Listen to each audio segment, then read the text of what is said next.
Hi guys, this is Abik and I'm back with a new video. As I promised, I wanted to share a review of my own Tata Tiago. It's a top model, XZ A Plus dual tone. Yes, it's an automatic version that I'm driving at this point of time. In addition, guys, this is a 2021 model. The new version, the 2022 model, is again similar in lines of engineering. The only things that has probably changed is the boot release. They might have added a start and stop button. Also, I think projector headlamps has been added. So these are the small changes. Apart from that, this is what you get ideally if you buy it in 2022 or 2023 for that matter.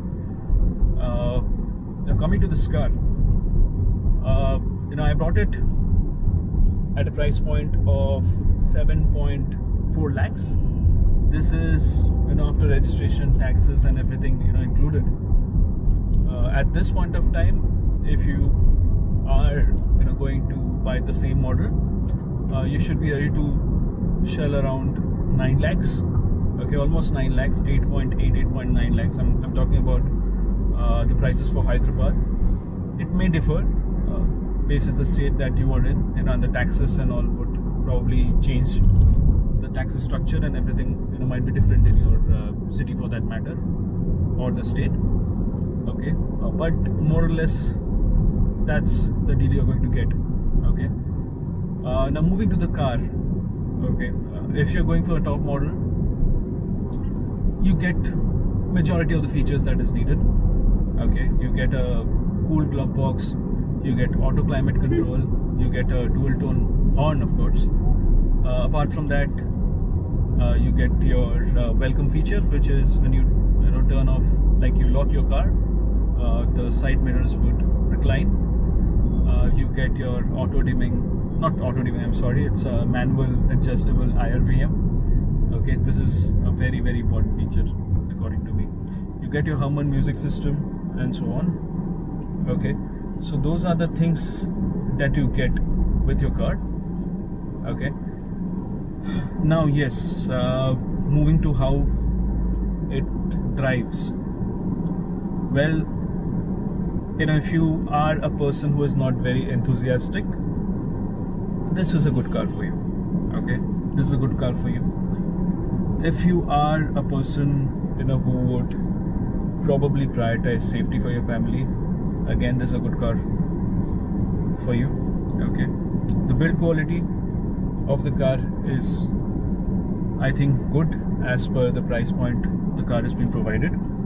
Okay, and the features again that you get, of course, with the top model, even the XT version, you have that competing against its rivals pretty well in terms of features.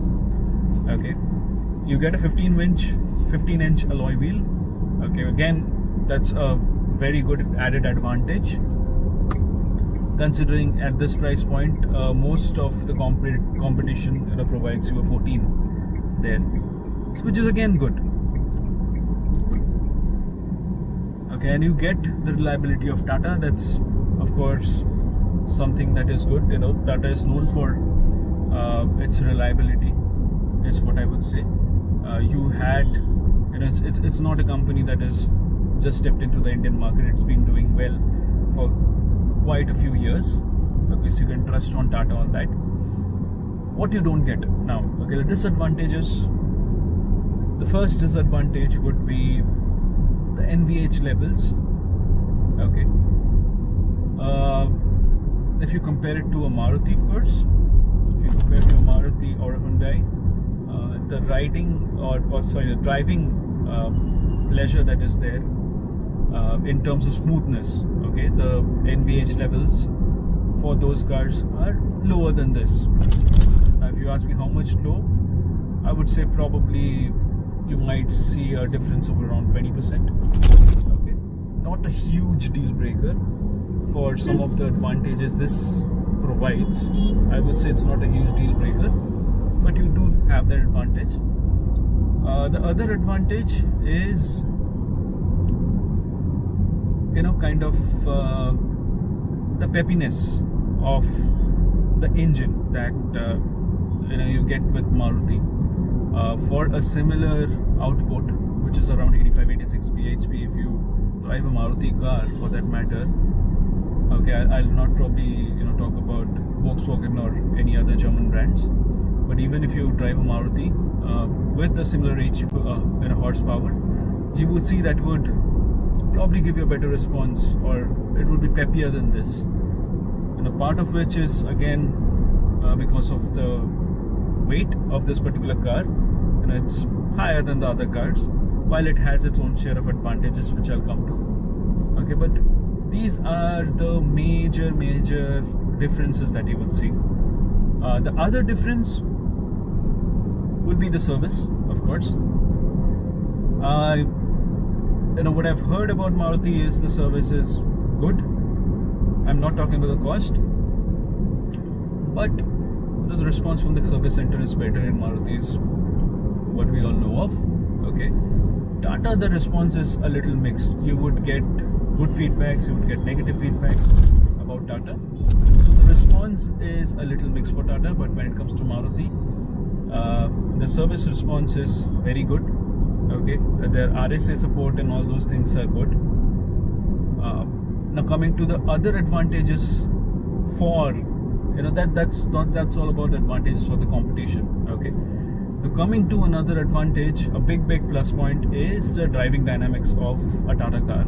Okay, it is precise, to be honest. Now, I have driven other cars, but the kind of steering feedback that you get from a Tiago, or for that matter an Altros, okay, is quite great.